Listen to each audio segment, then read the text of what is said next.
नमस्कार दोस्तों, मेरा नाम है उज्जवल गुप्ता और आप देख रहे हैं द इन्फॉइड। इस वक्त हमारे साथ मौजूद है लखनऊ यूनिवर्सिटी के शिक्षक संघ के अध्यक्ष और साथ ही फिजिकल एजुकेशन डिपार्टमेंट के कोऑर्डिनेटर डॉक्टर नीरज जैन, जिन्होंने अभी एक नया कीर्तिमान स्थापित करते हुए वर्ल्ड बुक ऑफ रिकॉर्ड में अपना नाम दर्ज कराया है promotion of education and youth leadership के लिए।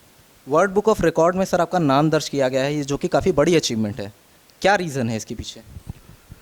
ऐसा है कि देखिए, जो मेरा नाम 14 जुलाई को रात को 8:20 पे मेरे पास वर्ल्ड बुक ऑफ रिकॉर्ड से सूचना आई कि आपका नाम वर्ल्ड बुक ऑफ रिकॉर्ड में दर्ज किया गया है। और हमने क्लेम किया था।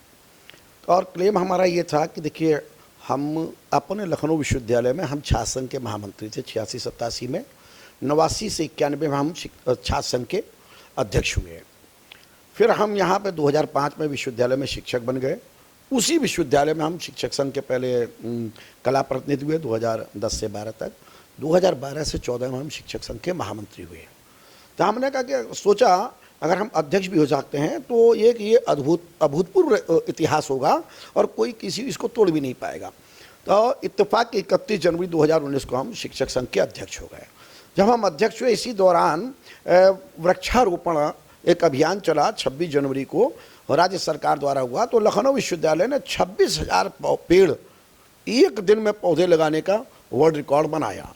तो हमारे मन में आया कि हम भी इस चीज़ को करेंगे। और चूँकि हम अपने एक तो जैन माइनॉरिटी के थे, हमें मालूम है कि पूरे विश्व में जनसंख्या का किस अनुपात में क्या होता है।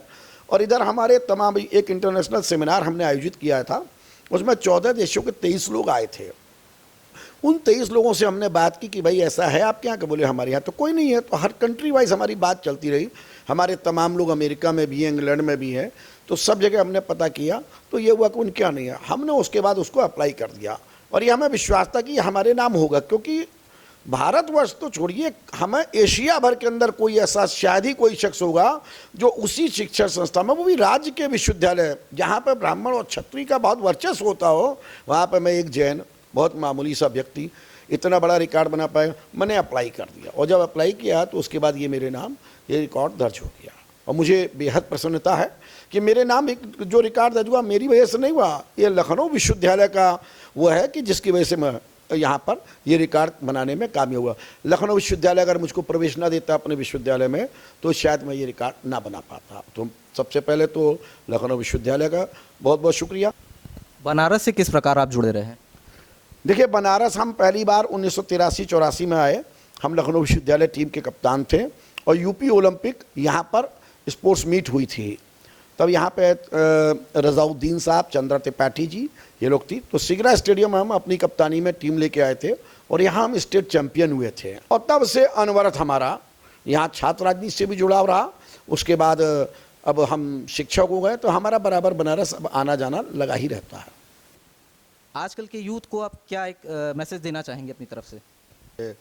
देश के नौजवानों से एक यही कहना है कि आप घर में माता पिता का सम्मान करें, शिक्षण संस्थाओं में आप अपने गुरुओं का सम्मान करें और गुरु जो आपको ज्ञान दे रहे हैं उस ज्ञान का आप पूरा भरपूर फ़ायदा उठाइए। आपको धैर्य अपने जीवन में रखना पड़ेगा। धैर्य सफलता की कुंजी है। धैर्य रखने से आपको कई फ़ायदे हैं, आप बहुत ऊंचाइयां छू सकते हैं। पढ़ाई में मन लगाएं, अगर आप खेल खेलते हैं खेल में भी मन लगाएं। जो कार्य करें पूर्ण निष्ठा और पूर्ण लगन से आपको कार्य करना पड़ेगा।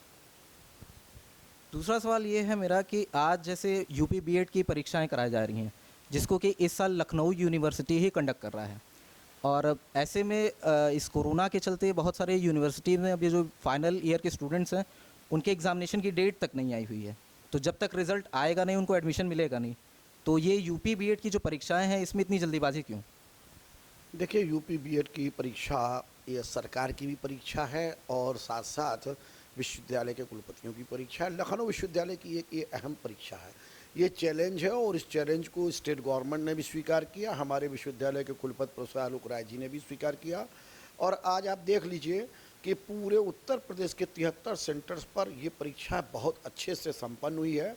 मैं समझ रहा हूँ कि 75 से 80% तक टर्नआउट विश्वविद्यालय मतलब छात्रों का होना ये दिखाता है कि उनमें कोरोना को लेकर सावधानी और वो तो है, लेकिन डर नहीं है कोरोना का।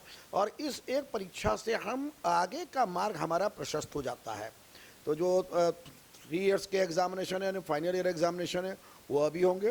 और मैं समझता हूँ कि इस परीक्षा ने पूरे प्रदेश के अन्य प्रतियोगी परीक्षाओं के लिए भी रास्ता खोल दिया है। तो ये जो है आम जनता के लिए, साथ ही साथ शिक्षण संस्थाओं के लिए बहुत एक शुभ संकेत है।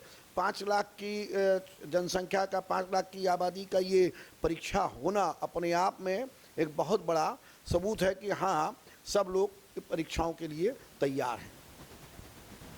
नए सेशन का भी आधा समय बीत चुका है, तो ऐसे में जो आने वाला सत्र है, सत्र 2020-21, इसके कोर्स को कंप्लीट कराने के लिए लखनऊ यूनिवर्सिटी क्या तैयारी कर रही है?